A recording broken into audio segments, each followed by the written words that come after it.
नमस्कार, स्वागत है आपका। आप देख रहे हैं प्राइम टीवी। करते हैं शुरुआत देश और दुनिया की तमाम खास खबरों के साथ।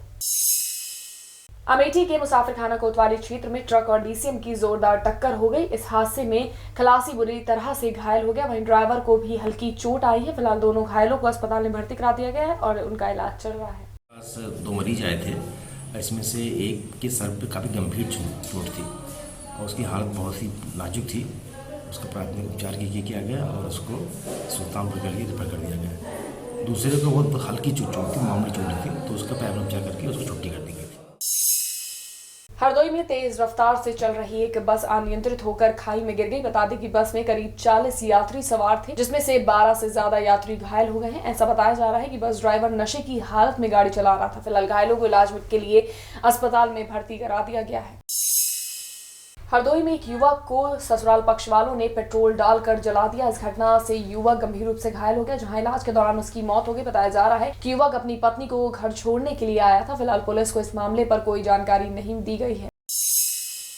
जालौन में नगर कोतवाली क्षेत्र में कुछ दिन पहले एक मुकबदीर दंपत्ति की हत्या हुई थी। इस हत्या के मामले में पुलिस ने अब एक नया खुलासा किया है। पुलिस की जानकारी के मुताबिक उक्त महिला की मौत 2 से 3 दिन पहले हो गई थी, लेकिन उसके पति ने बाद में आत्महत्या की थी। इसी के साथ ही पुलिस का ये भी कहना है कि दंपत्ति का तलाक को लेकर कोर्ट में विवाद चल रहा था। फिलहाल पुलिस इस केस की जांच के लिए घटनास्थल की छानबीन कर रही है।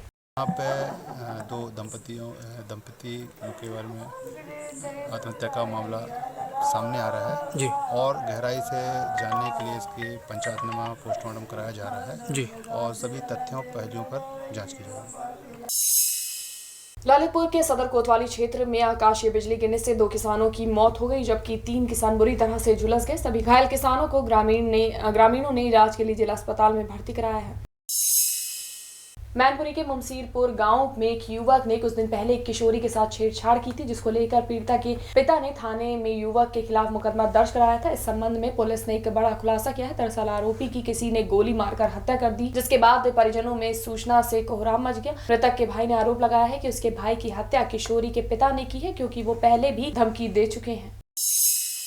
प्रदेश में हो रहे महिलाओं पर जघन्य अपराधों के खिलाफ मैनपुरी में कांग्रेस पार्टी के कार्यकर्ताओं ने जिलाध्यक्ष विनीता शाक्य की अध्यक्षता में कलेक्ट्रेट परिसर में धरना प्रदर्शन किया। प्रदर्शन के दौरान उन्होंने बीजेपी सरकार के विरुद्ध जमकर नारेबाजी की, साथ ही नागरिकता बिल की प्रतियां जलाते हुए प्रदेश सरकार की जमकर आलोचना की। कार्यकर्ताओं ने डीएम को राज्यपाल के नाम का एक ज्ञापन भी सौंपा, जिसमें महिला की सुरक्षा सुनिश्चित किए जाने की मांग की।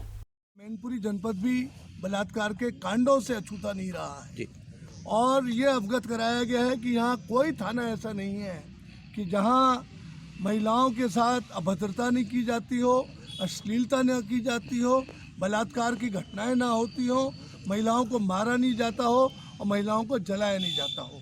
ये संवेदन शून्य योगी जी की सरकार और मोदी जी के संरक्षण में बिल्कुल नाकामयाब रही है इन सब कांडों को रोकने में।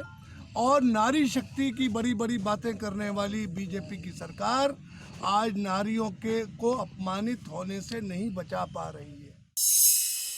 प्रसपा के अध्यक्ष शिवपाल यादव एक निजी कार्यक्रम के लिए मैनपुरी पहुंचे। यहां उन्होंने मीडिया से बात करते हुए यूपी की कानून व्यवस्था को बिल्कुल लचर बताया। साथ ही उन्होंने कहा कि अब यूपी में अपराधियों पर कोई भी अंकुश नहीं लगा रहा है। पूरे प्रदेश में रेप की घटनाएं दिन ब दिन बढ़ती जा रही हैं, जिसके बाद शिवपाल ने बीजेपी पर निशाना साधते हुए कहा कि जब से नोटबंदी हुई है पूरा देश आर्थिक मंदी से गुजर रहा है।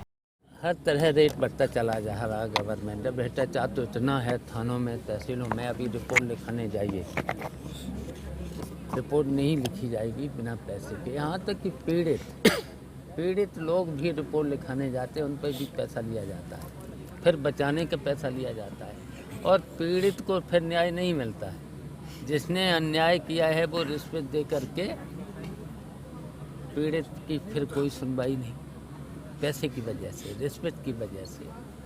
तो इसकी वजह से प्रॉब्लम हो रही है पूरे प्रदेश में। प्रतापगढ़ में एक पीड़ित परिवार न्याय पाने के लिए धरने पर बैठ गया है। दरअसल कुछ दिन पहले 2 सगी बहनों की हत्या हुई थी, जिसके बाद पुलिस मामले की जांच कर रही थी, लेकिन अभी तक हत्यारों की गिरफ्तारी नहीं हो पाई है, जिसके बाद पीड़ित परिजन एक बार से निष्पक्ष जांच की मांग को लेकर धरने पर बैठ गए हैं। वहीं धरने पर बैठे परिजनों को पुलिस जबरन उठाकर थाने ले गई। छोटा बच्चा है तो उसको नदी में प्रवाहित किया जाता है।